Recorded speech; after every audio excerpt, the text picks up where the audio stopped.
ভাই ওমর, আপনি আমার কাছে তাকওয়ার ব্যাখ্যা জানতে চেয়েছেন? বলে হ্যাঁ, তোমার কাছেই জানতে চাই।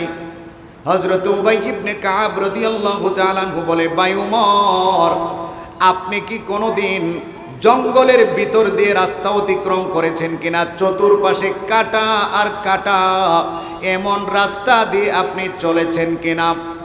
আল্লাহর নবীর সাহাবী দ্বিতীয় খলিফা হযরত ওমর ডাক দেয়া বলে, ভাই উবাই, হ্যাঁ, আমি জঙ্গলের ভিতর দিয়ে রাস্তা অতিক্রম করেছি, চতুর্পাশে কাটা আর কাটা। তখন হযরতে উবাই ইবনে কাব রাদিয়াল্লাহু তাআলা আনহু বলেন, আপনি যখন চতুর্পাশে কাটা এমন রাস্তা দিয়ে যখন অতিক্রম করেছেন, তখন আপনি কিভাবে চলেছেন?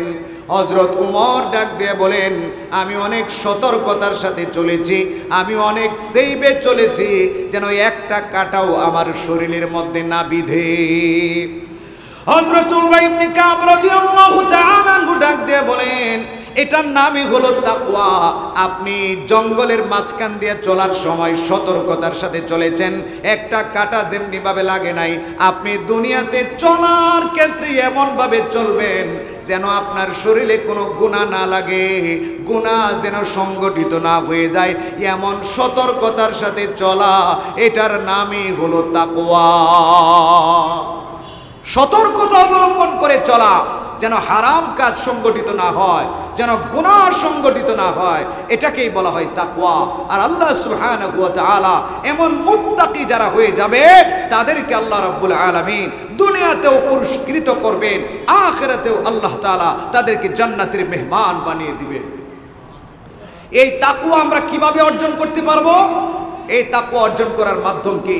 আল্লাহ সুবহানাহু ওয়া তাআলা পরের অংশে তাকওয়া অবলম্বন করার পথ এবং পদ্ধতি বলে দিয়েছেন।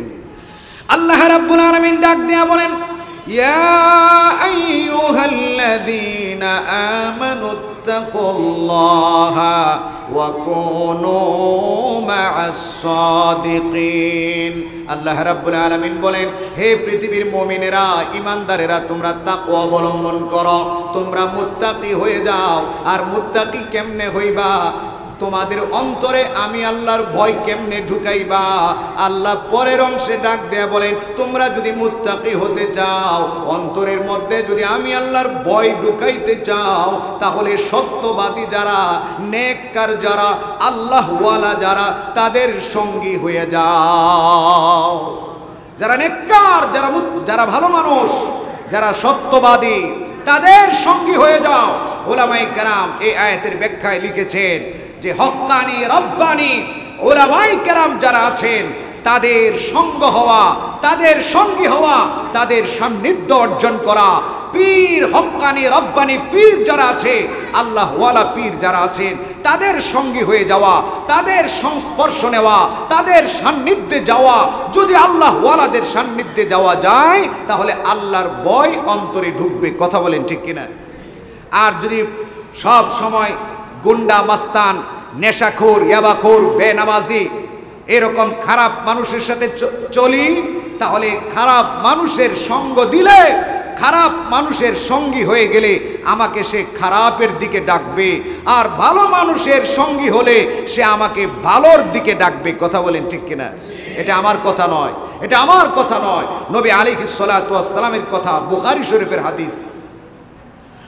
আল্লাহর নবী ডাক দিয়ে বলেন, মাসালুল জালিসিস সালিহি ওয়াল জালিসিস সূ। একজন ভালো সঙ্গী আর একজন খারাপ সঙ্গীর দৃষ্টান্ত হলো কাসাহিবিল মিসকি ওয়া সাহিবিল কিরি। আল্লাহর নবী ডাক দিয়ে বলেন, ভালো বন্ধু আর খারাপ বন্ধুর দৃষ্টান্ত হলো, একজন ভালো বন্ধু হলো মেশক বিক্রেতা, আতর বিক্রেতার নেই, যারা সুগন্ধি বিক্রি করে, আতর বিক্রি করে, এদেরকে নবী আলাইহিস সালাতু ওয়াস সালাম ভালো বন্ধুর সাথে তুলনা করেছেন। আর খারাপ বন্ধু হলো ওই যে লোহা যারা পিটায় এবং যাদের দোকানের মধ্যে হাপড় আছে, কামারের হাপড়ের সাথে আল্লাহর নবী খারাপ বন্ধুর তুলনা করেছেন। আল্লাহর নবী এরপরে ডাক দেয়া বলেন, আতর বিক্রেতাকে যদি তুমি বন্ধু বানাও, যারা মেশক বিক্রি করে, আতর বিক্রি করে, এদেরকে যদি তুমি বন্ধু বানাও তাহলে হয়তো তার কাছ থেকে তুমি আতর ক্রয় করবা, হয়তো তার কাছ থেকে গিয়া তুমি সুগন্ধি ক্রয় করবা। সুগন্ধি যদি ক্রয় করতেও না পারো তাহলে সে তোমাকে একটু সুগন্ধি লাগায়া দিবে, তুমি তার দোকান থেকে একটু সুগন্ধি লাগায়া তুমি বাড়িতে ফিরবা, তোমার কোনো ক্ষতি হবে না, লাভ আর লাভ হবে। হয়তো তুমি ভালো জিনিস কিনে নিয়ে আসবা, আর না হয় তোমার শরীরের মধ্যে কাপড়ের মধ্যে লাগায়া নিয়ে আসবা। আর খারাপ বন্ধুর দৃষ্টান্ত হলো কামারের হাপরের ন্যায়। ওই কামারের দোকানে যদি তুমি বসে থাকো, ওই হাপরের কাছে যদি তুমি বসে থাকো, আল্লাহর নবী বুঝাইলেন ওই হাপরের দোকানে বসে থাকলে তোমার কোনো লাভ হবে না। হয়তো তোমার শরীরটা পুড়ে যাবে, অথবা তোমার কাপড়টা পুড়ে যাবে, আর তাও যদি না হয় তোমার নাকের মধ্যে দুর্গন্ধ লাগবে। তেমনি ভাবে খারাপ বন্ধুর কাছে যদি তুমি বসে থাকো কোনো লাভ হবে না, হয়তো সে তোমাকে খারাপ বানাবে, জাহান্নামে নিয়ে যাবে। বুখারী শরীফের হাদিস। ভালো বন্ধু আর মন্দ বন্ধুর দৃষ্টান্ত নবীজি দিয়েছেন। ভালো বন্ধু হলো আতর বিক্রেতার নেই, সুগন্ধি বিক্রেতার নেই, আর মন্দ বন্ধু হলো ওই হাপরের নেই। কামারের তো কোনো দোষ নাই, লোহারের কোনো দোষ নাই, তার হাপরের দোষ, তার হাপর মানুষের কাপড় জ্বালিয়ে দেয়। কথা বলেন ঠিক কিনা? কবি বড় চমৎকার বলেছেন, ইয়ারে বদ বদ তার বুয়াদ আজমারে বাদ হকে জাতে পাকে আল্লাহুস সামাদ। ইয়ারে বদ আরাত তুরা সোয়ে জাহিম यारे ने को गिरताया बेनाइम। কবি ডাক দেয়া বলে একটা খারাপ বন্ধু ভয়ঙ্কর সাপের চাইতেও আরো খারাপ। কবি আল্লাহর কসম কে বলতেছেন, একটা খারাপ বন্ধু মানুষকে জাহান্নামের দিকে নিয়ে যায়, আর একটা ভালো বন্ধু মানুষকে জান্নাতুন নাঈমের দিকে নিয়ে যায়। একটা খারাপ বন্ধুকে বন্ধু বানালে সে আস্তে আস্তে তোমাকে নেশার দিকে ডাকবে, সে আস্তে আস্তে তোমাকে জুয়ার দিকে ডাকবে, সে আস্তে আস্তে তোমাকে বেনামাজি বানাবে, সে আস্তে আস্তে তোমাকে খারাপ রাস্তায় নিয়ে যাবে। আর একজন ভালো বন্ধুর সাথে চলাফেরা করলে সে তোমাকে নামাজি বানাবে, জান্নাতের রাস্তায় নিয়ে যাবে। কথা বলেন ঠিক কিনা?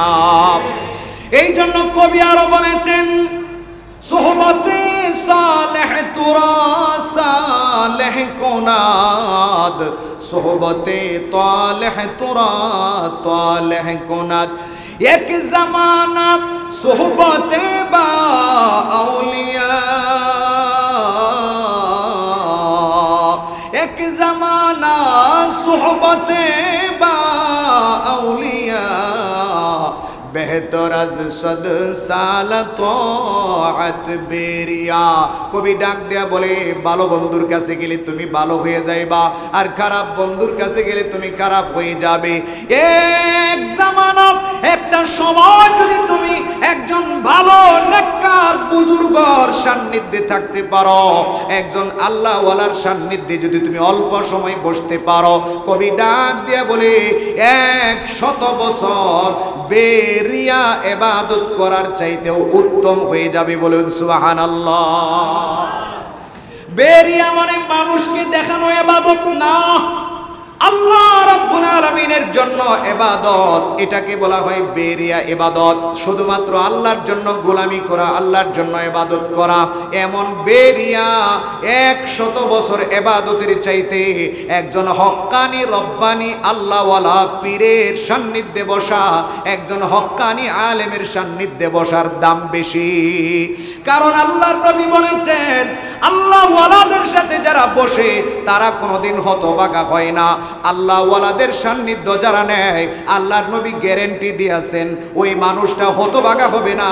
একদিন না একদিন আল্লাহওয়ালার সান্নিধ্য পাওয়ার কারণে আল্লাহর ভয় তার অন্তরে ঢুকে যাবে, আল্লাহর ভয় তার অন্তরে ঢুকা গুনার জন্য তাওবা করবে, সামনের জীবনটাকে সুন্দর করে সাজাবে। সে হতভাগা হবে না, মৃত্যুর সময় তার কালিমা নসিব হবে, সে জান্নাতের মেহমান হয়ে যাবে। আল্লাহর নবী আল্লাহওয়ালাদের সান্নিধ্যের ব্যাপারে গ্যারান্টি দিয়েছেন, কিন্তু বেরিয়া ইবাদতের ব্যাপারে গ্যারান্টি নাই। আল্লামা শফি রহমাতুল্লাহি আলাই, আল্লামা শফি রহমাতুল্লাহি আলাই রুমি রহমাতুল্লাহি আলাইয়ের কবিতাটাকে আরেক আল্লাহওয়ালার কাছে নিয়ে গেছেন, নামটা ভুলে গেছি, হয়তো আল্লামা আশরাফ আলী থানবী রহমাতুল্লাহি আলাই, তার কাছে নিয়ে গেছেন। নিয়ে বলেন, হুজুর এই যে মসনবী রহমাতুল্লাহি আলাই এরকম একটা কবিতা বলেছেন যে 100 বছর বেরিয়া ইবাদতের চাইতে অল্প সময় আল্লাহওয়ালার সান্নিধ্যে বসার দাম বেশি। এটা আমার কাছে বাড়াবাড়ি মনে হয়, এটা আমার কাছে মনে হয় যে কবিরা একটু বাড়ায় বলে, তো এটা কবি বাড়িয়ে বলছে। এটা কি সম্ভব? কোথায় 100 বছর বেরিয়া ইবাদত আর কোথায় অল্প সময় আল্লাহওয়ালার সান্নিধ্য? এটা কেমনে সম্ভব? তখন আল্লামা আশরাফ আলী থানবী রহমাতুল্লাহি আলাই বলেছেন, আরে পাগল, তিনি তো 100 বছর ইবাদতের কথা বলেছেন, আমি তো বলি 1000 বেরিয়া ইবাদতের চাইতে অল্প সময় আল্লাহওয়ালার সান্নিধ্যে বসার দাম বেশি। বলেন সুবহানাল্লাহ। তখন তিনি দলিল দিয়েছেন নবীজির হাদিস যে আল্লাহর নবী আল্লাহওয়ালাদের সাথে বসার গ্যারান্টি দিয়েছেন। আল্লাহওয়ালাদের সাথে বসলে সে হতভাগা হবে না, এই গ্যারান্টি আল্লাহর নবী দিয়েছেন। আর 1000 বছর যদি কেউ ইবাদত করে, এটার কোনো গ্যারান্টি আল্লাহর নবী দেন নাই। যে কোনো সময় পথভ্রষ্ট হয়ে যেতে পারে, শয়তান কান ধরে তাকে অন্য রাস্তায় নিয়ে যেতে পারে। কিন্তু যারা আল্লাহওয়ালার সাথে সম্পর্ক রাখবে, শয়তান তাদেরকে কোথাও নিতে পারবে না, তাদেরকে পথভ্রষ্ট করতে পারবে না। এই জন্য আমরা যদি তাকওয়াওয়ালা হতে চাই, মুত্তাকি হতে চাই, তাহলে সাদিকিন আল্লাহওয়ালা হক্কানি রব্বানি উলামায়ে কেরামের সান্নিধ্য অর্জন করতে হবে। নিজের সন্তানদেরকে আল্লাহওয়ালা বানানোর জন্য, নিজের সন্তানদেরকে সুসন্তান বানানোর জন্য কোরআনের সান্নিধ্যে পাঠাতে হবে, মাদ্রাসায় পাঠাতে হবে। হাফেজে কোরআন বানাতে না পারলেও কোরআন যেন শুদ্ধ করে পড়তে পারে এমন একজন সন্তান হিসেবে তাকে গড়ে তুলতে হবে। কারণ যার ভিতরে কোরআন ঢুকবে, শয়তান তাকে কানে ধরে উঠবস করাতে পারবে না। আর যার ভিতরে কোরআনের জ্ঞান নাই, তাকে শয়তান কানে ধরে উঠবস করাবে। সে যত বড় ভার্সিটির ছাত্র হোক, সে যদি নর্থ সাউথ ইউনিভার্সিটিরও শিক্ষার্থী হয়, তারপরেও শয়তান তাকে কান ধরে ঘুরাবে। কথা বলেন ঠিক কিনা? সে যদি ঢাকা বিশ্ববিদ্যালয়ের পড়ুয়া হয়, সে যত বড় ডক্টর হবে, সে যত বড় ইঞ্জিনিয়ার হোক না কেন, তার ভিতরে যদি কোরআনের জ্ঞান না থাকে, সে নবী বিদ্বেষীমূলক কথা বলবে, কোরআন অপমাননা করার চেষ্টা করবে। কথা বলেন ঠিক কিনা? নর্থ সাউথ ইউনিভার্সিটির অপূর্ব পাল, সে নাকি ইসলাম ধর্ম গ্রহণ করেছিল, কিন্তু তার ভিতরে কোরআনের জ্ঞান ছিল না, তার ভিতরে কোরআনের স্পর্শ লাগে নাই। এই জন্য সে কয়েকদিন আগে কোরআনুল কারীমকে পায়ের নিচে পদদলিত করে কোরআনকে অবমাননা করেছে। বলেন নাউজুবিল্লাহ। এই বাংলাদেশের ভূখণ্ডে নর্থ সাউথ ইউনিভার্সিটির এক শিক্ষার্থী আমাদের সবচাইতে দামি গ্রন্থ, মহাগ্রন্থ আল কোরআনকে পদদলিত করে পায়ের নিচে পিষ্ট করে সে যে নেককারজনক কাজ করেছে, তার দৃষ্টান্তমূলক শাস্তির ব্যবস্থা করতে হবে। কথা বলেন ঠিক কিনা? এই দেশ মুসলমানদের দেশ, এদেশ মসজিদ মাদ্রাসার দেশ, এদেশ আলেম উলামার দেশ। এই দেশে বসে কোরআন অবমাননা করবে, এটা মুসলমানরা কোনোদিন মেনে নিতে পারে না। কথা বলেন ঠিক কিনা? তাকে গ্রেফতার করা হয়েছে। শুধু গ্রেফতার করলেই চলবে না, শুধু গ্রেফতার করলেই চলবে না। আল্লামা ইবনে তাইমিয়া রহমাতুল্লাহি আলাইহি, শেখুল ইসলাম, তিনি তার মাজমুউল ফাতাওয়ার কিতাবের মধ্যে ফতোয়া লিখেছেন, যারা আল্লাহর কোরআনকে অপমানিত করবে, পায়ের নিচে পিষ্ট করার মাধ্যমে, পদদলিত করার মাধ্যমে সে বেঁচে থাকার অধিকার রাখে না, সে মুবাহুদ্দাম হয়ে যায়, তার মৃত্যুদণ্ড কার্যকর করতে হবে। আমরাও বর্তমান সরকারকে বলবো, যারা কোরআন অবমাননা করে, যারা রাসূলের বিরুদ্ধে গুস্তাখি করে, যারা আল্লাহর বিরুদ্ধে বেয়াদবিমূলক বক্তব্য দিবে ইচ্ছা করে, ওই সমস্ত কুলাঙ্গারদের বিরুদ্ধে সংসদে মৃত্যুদণ্ডের আইন পাস করতে হবে। কথা বলুন ঠিক কিনা? আর যদি এই আইন পাস করা না হয়, শুধু জেলখানায় নিয়ে জামাই আদরে রাইখা কয়েকদিন পরে ছেড়ে দিলে আরো এমন কুলাঙ্গার তৈরি হবে, যারা আমাদের হৃদয়ের স্পন্দন, কোরআন এবং নবীর ব্যাপারে, আল্লাহর ব্যাপারে, আমাদের দ্বীন ইসলামের ব্যাপারে, আমাদের পবিত্র ধর্মের ব্যাপারে কটূক্তি করবে। কথা বলেন ঠিক কিনা? এই জন্য আমরা দাবি জানাবো এই অপূর্ব পালকে দৃষ্টান্তমূলক শাস্তি দিতে হবে। কোরআনুল কারীম অনেক দামি এক কিতাব, মহাগ্রন্থ আল কোরআন। এই কোরআনের সান্নিধ্য যারা নিয়েছে তারা দামি হয়ে গিয়েছে, আর এই কোরআনকে যারা ছেড়ে দিয়েছে তারা লাঞ্ছিত হয়েছে, অপমানিত হয়েছে। হযরত ওমর ইবনুল খাত্তাব রাদিয়াল্লাহু তাআলা আনহু থেকে হাদিস বর্ণিত, ইন্নাল্লাহা ইয়ারফাউ বিহাযাল কিতাবি আকওয়ামা ওয়া ইয়াদাউ বিহি আখারিন। আল্লাহ রাব্বুল আলামিন এই কোরআনের মাধ্যমে জাতিকে সম্মানিত করেছেন, আবার এই কোরআনের মাধ্যমে কোন জাতিকে অপমানিত করেছেন, লাঞ্ছিত করেছেন, অপদস্থ করেছেন। আমরা যুগে যুগের ইতিহাস পড়েছি, যারা কোরআনকে ভালোবেসে বুকে ধারণ করেছে, যারা কোরআনের চর্চা করেছে, যারা কোরআনের তিলাওয়াত করেছে, যারা কোরআনের ধারক বাহক হয়েছে, আল্লাহ সুবহানাহু ওয়া তাআলা তাদেরকে সম্মানিত করেছেন। যারা পারিবারিকভাবে কোরআনকে আঁকড়ে ধরেছে, যারা সামাজিকভাবে কোরআনকে আঁকড়ে ধরেছে, যারা রাষ্ট্রীয়ভাবে কোরআনকে আঁকড়ে ধরেছে, তাদের পরিবার সুন্দর হয়েছে, তাদের সমাজ সুন্দর হয়েছে, তাদের রাষ্ট্র সুন্দর হয়েছে। আর যারা কোরআনকে ছেড়ে দিয়েছে, পারিবারিকভাবে হোক, ব্যক্তি জীবন থেকে হোক, সামাজিক জীবন থেকে হোক, রাষ্ট্রীয় জীবন থেকে হোক, তার পারিবারিক জীবন অশান্তির আগুনে দাউ দাউ করে জ্বলেছে, তার পরিবারের জীবনে অশান্তির আগুনে দাউ দাউ করে জ্বলেছে, তারা সামাজিকভাবে অশান্তির আগুনে দাউ দাউ করে জ্বলেছে, রাষ্ট্রীয়ভাবে তারা ব্যর্থ হয়েছে। কথা বলেন ঠিক কিনা? এজন্য আমরা চাই আমরা কোরআনের সান্নিধ্য নিব, কোরআনওয়ালাদের সান্নিধ্য নিয়ে আমরা পরিপূর্ণ মুত্তাকি হব, আমাদের সন্তানদেরকে হাফেজে কোরআন বানাবো। আজকে যে ছেলেগুলো জানাজার নামাজ পড়েছে, যে ছেলেগুলো আরবি ইংরেজি বক্তব্য দিয়েছে, খুতবা দিয়েছে, আমাদের কাছে অনেক ভালো লেগেছে। আমাদের মনে হয়েছে যে আমারও যদি একটা সন্তান এমন হাফেজ, এমন আলেম হতো, আমার জানাজার নামাজটা সে পড়াতে পারত। কথা বলেন ঠিক কিনা? এজন্য এখন থেকে নিয়ত করব, আমরা যারা হাফেজ হতে পারি নাই, আমরা যারা কোরআনওয়ালা হতে পারি নাই, আমরা আমাদের সন্তানদেরকে কোরআনের হাফেজ, কোরআনের আলেম বানানোর চেষ্টা করব। কারণ যারা কোরআনওয়ালা হয়ে যায়, যারা কোরআন পড়ে এবং কোরআনের চর্চা করে, কোরআন দ্বারা নিজের জীবনকে সাজায়, তারা আল্লাহর পরিবারের লোক হয়ে যায়, আল্লাহর বিশেষ লোক হয়ে যায়। সুবহানাল্লাহ।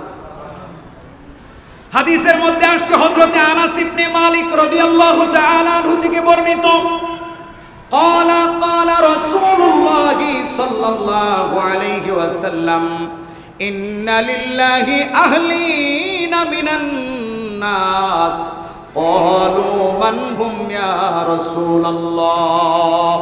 আল্লাহর নবী ডাক দেয়া বলেন, আল্লাহ তাআলার কিছু পরিবার আছে, আল্লাহ তাআলারও পরিবারের কিছু সদস্য আছে। তখন সাহাবায়ে কেরাম ডাক দিয়ে বলে, ইয়া রাসূলুল্লাহ, ইয়া হাবিবাল্লাহ, আল্লাহর পরিবার কারা? আল্লাহর পরিবারের সদস্য কারা?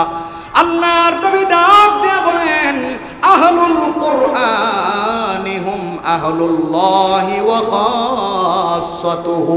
আল্লাহর নবী ডাক দিয়ে বলে, যারা আহলে কোরআন তথা কোরআনওয়ালা হয়ে যাবে, কোরআনের চর্চা করবে, কোরআন অনুযায়ী আমল করবে, কোরআন পড়বে, পড়াবে, কোরআনের তিলাওয়াত করবে, তারাই হলো আল্লাহর পরিবারের লোক এবং তারা হলো আল্লাহর বিশেষ বান্দা বান্দি। আহলুল কোরআন, যারা কোরআনওয়ালা। বর্তমানে একটা আহলে কোরআন আছে, নাম দিয়েছে নিজেদেরকে আহলে কোরআন, আছে না নাই? আহলে কোরআন নিজেদেরকে নাম দিয়েছে, অর্থাৎ আমরা কোরআন মানি, হাদিস মানি না। বলেন নাউজুবিল্লাহ। হাদিস ছাড়া কোরআন মানা যাবে? শুধু কোরআন দিয়ে 5 ওয়াক্ত নামাজের টাইম সহ শুধু কোরআন থেকে বের করে দেখান। শুধু কোরআন থেকে যাকাত দেওয়ার পদ্ধতি, 40 টাকায় 1 টাকা, শতকরা 2.5 ভাগ যাকাত দিতে হবে, এগুলো বের করে দেখান। কোরআন পূর্ণাঙ্গ জীবন বিধান, সবই ঠিক। কোরআন সর্বশ্রেষ্ঠ মহাগ্রন্থ, পূর্ণাঙ্গ জীবন বিধান। কিন্তু কোরআনের ব্যাখ্যা স্বরূপ আল্লাহ তাআলা নবীজিকে পাঠিয়েছেন। হাদিস হলো কোরআনের ব্যাখ্যা। কথা বলেন ঠিক কিনা? কেউ যদি বলে আমি শুধু আহলে কোরআন, আল্লাহর নবী আরো 1450 বছর আগেই বলে গেছেন। তার উপর আমার অভিসম্পাদ। যারা বলে একটা চেয়ারের মধ্যে হেলান দিয়া বলবে যে আমি কোরআন মানি, আমি আর কিছু মানি না, নবী আলাইহিস সালাতু ওয়াস সালাম এই দলটার ব্যাপারে ভবিষ্যৎবাণী করে গিয়েছেন যে অচিরে এমন একটা দল তৈরি হবে যারা বলবে আমরা শুধু কোরআন মানি, হাদিস মানি না। এরা সফল হতে পারবে না, এরা ব্যর্থ হবে। এদের উপর আল্লাহর লানত, এদের উপর নবীর লানত। এরা যুগে যুগে ফিতনা তৈরি করবে, কিন্তু এরা সফল হতে পারবে না, এরা ব্যর্থ হবে। কোরআন মানতে হবে, হাদিসও মানতে হবে। কথা বলে ঠিক কিনা? নিজেদেরকে আহলে কোরআন দাবি করে ওরা কোরআনকেই মানে না, কারণ কোরআনের মধ্যেই তো আসছে মা আতাকুমুর রাসূলু ফাখুযুহু ওয়া মা নাহাকুম আনহু ফান্তাহু। আল্লাহ নিজেই তো কোরআনের মধ্যে বলেছেন রাসূল তোমাদের কাছে যা বলবে, যা নিয়ে আসবে সেটাকে তোমরা মানো, রাসূল যা থেকে নিষেধ করবে সেটা থেকে তোমরা বিরত থাকো। তো বর্তমানের আহলে কোরআন যারা বলে আমরা শুধু কোরআন মানি, আমরা হাদিস মানি না, তারা এই আয়াত মানলো কোথায়? কথা বলেন ঠিক কিনা? তারা এই আয়াত মানলো কোথায়? এই জন্য ওদের ফিতনা থেকে আমাদেরকে সতর্ক থাকতে হবে। এক আলেম বলছিলেন বড় চমৎকার কথা। এক আহলে কোরআনের সদস্যকে ধরে নিয়ে বহস মোনাজারা করেছেন। ওই আলেম ওই আহলে কোরআনের কুলাঙ্গার সদস্যকে জিজ্ঞেস করেছিলেন যে আমি আপনাকে কুকুরের গোশত দিয়া খাওয়াবো। আমি আজকে আপনি মেহমান, আপনি আমার বাড়িতে মেহমান, আমি আপনাকে কুকুরের গোশত দিয়ে মেহমানদারি করব, আপনাকে খাইতে হবে। যদি বলেন না কুকুরের গোশত খাওয়া যায় না, হারাম, তাহলে কোরআন থেকে দলিল দেন। কুকুরের গোশত হারাম, কোরআন থেকে দলিল দিয়ে বের করেন, হাদিসের সাহায্য নেবেন না। তখন বুহিতা ওই আহলে কোরআন নামদারি ওই বদমাস তখন হতভম্ব হয়েছে, সারেন্ডার করতে বাধ্য হয়েছে। কথা বলেন ঠিক কিনা? এমন আহলে কোরআন পাইলে ওদেরকে ভালোভাবে সাইজ করবেন।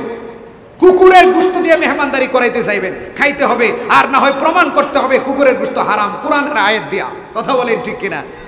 মোহতারাম হাজরিন, তো হাদিসের মধ্যে যে আহলে কোরআন আসছে, এই আহলে কোরআন দ্বারা উদ্দেশ্য হলো কোরআনের চর্চা যারা করে কোরআনের পরিবার হয়ে যায়, আল্লাহর বিশেষ পরিবার হয়ে যায়, আল্লাহর বিশেষ লোক হয়ে যায়। আজকে আমরা দুনিয়ার নেতার বিশেষ লোক হলে কত গর্ব করি, দুনিয়ার নেতার পরিবারের লোক হলে গর্ব করি, এমপি মন্ত্রীর সদস্য হলে বিশেষ লোক হলে বিপদে পড়লে বলি আমাকে চিনো, আমি হইলাম অমুক মন্ত্রী সাহেবের বাতিজা, আমি হলাম অমুক এমপি সাহেবের বিশেষ লোক। বলে কি বলে না? বলে। কিন্তু আল্লাহর নবী বলছেন যারা কোরআনের চর্চা করবে তারা আল্লাহর সবচাইতে ক্ষমতাধর, মহাপরাক্রমশালী, সর্বশক্তিমান আল্লাহর পরিবারের লোক হয়ে যাবে, আল্লাহর বিশেষ লোক হয়ে যাবে। সুবহানাল্লাহ। তা আমরা যেমন দুনিয়ার বিশেষ লোক হওয়ার, দুনিয়ার বিশেষ ব্যক্তিদের বিশেষ লোক হলে আমরা যেমন গর্ববোধ করি, আমাদের উচিত আল্লাহর বিশেষ লোক হয়ে, আল্লাহর পরিবারের সদস্য হয়ে গর্ববোধ করা। এই জন্য প্রত্যেক মুসলমান যেন আমরা কোরআনওয়ালা হয়ে যেতে পারি, কোরআনের চর্চা করতে পারি। আল্লাহ পাক তৌফিক দান করুন, আমিন। আজকে ঘরের মধ্যে কোরআনের তিলাওয়াত কমে গিয়েছে। আজকে আমরা কোরআনের চর্চা করি না, কোরআনের তিলাওয়াত করি না, কোরআন অনুযায়ী জীবন্ত পরিচালনা করি না, কোরআনের তিলাওয়াতটা পর্যন্ত আজকে আমাদের ঘর থেকে উঠে যাচ্ছে, যার কারণে আমাদের পরিবারের মধ্যে শান্তি নাই, সমাজে শান্তি নাই। অথচ আল্লাহর নবী সরকারে দু জাহান রাহমাতুল লিল আলামিন ডাক দিয়ে বলেন আল-মাহির সাল্লাল্লাহু তাআলা ইলান নাসি কাফাতাম বাশীরান ওয়া নাযীরান ওয়া দা'iয়ান ইলাল্লাহি বিইذনিহি وسراجا وقمرا منيرا أما بعد فقد قال الله تبارك وتعالى في كلامه المجيد وفي فرقانه الحميد أعوذ بالله من الشيطان الرجيم بسم الله الرحمن الرحيم يا أيها الذين آمنوا اتقوا الله ولتنظر نفس ما قدمت لغد واتقوا الله إن الله خبير بما تعملون.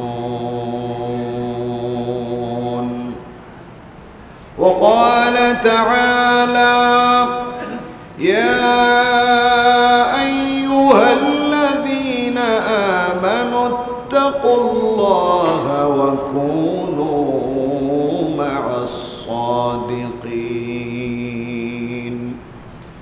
وقال رسول الله صلى الله عليه وسلم دع ما يريبك إلى ما لا يريبك أو كما قال عليه الصلاة والسلام.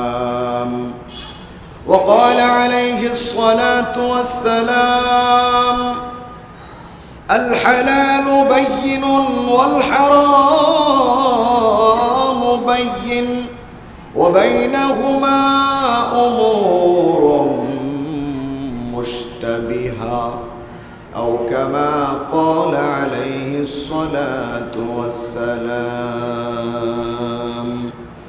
صدق الله العظيم وصدق رسوله النبي الأمي الكريم ونحن على ذلك لمن الشاهدين والشاكرين والحمد لله رب العالمين. मेरे जनाजे पे रोने वालों फरीब में हो बगौर देखो। मेरे जनाजे पे रोने वालों फरीब में हो बगौर देखो।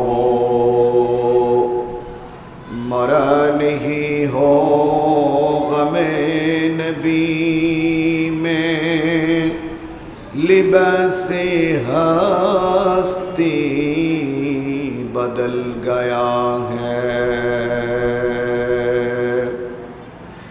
रिफ़ातों की जुस्तजू में ठोकरें तो खा चुके। रिफ़ातों की जुस्तजू में ठोकरें तो खा चुके। आस्तानी यार पर अब सर झुका के देख लो। अल्लाहुम्म सल्लि अला सय्यिदिना व मौलाना मुहम्मद व अला आलिहि व अस्हाबिहि व बारिक व सल्लिम। अस्तगफिरुल्लाह रब्बी मिन कुल्लि ज़ंबिन व अतूबु इलैहि। ला हौला वला कुव्वता इल्ला बिल्लाहिल अलिय्यिल अज़ीम। सुब्हानक ला इल्म लना इल्ला मा अल्लमतना इन्नका अंतल अलीम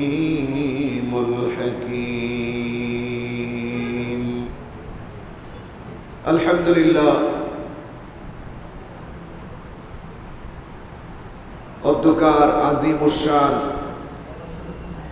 ইসলামী মহাসম্মেলন ওয়াজ মাহফিলের শ্রদ্ধাভাজন সভাপতি, আজকের আল ফুরকান হিফজুল কোরআন মাদ্রাসার হাফেজ ছাত্রদেরকে পাগড়ি প্রদান উপলক্ষে এ আজিমুশান তৃতীয় বার্ষিক ওয়াজ মাহফিলের প্রধান আলোচক,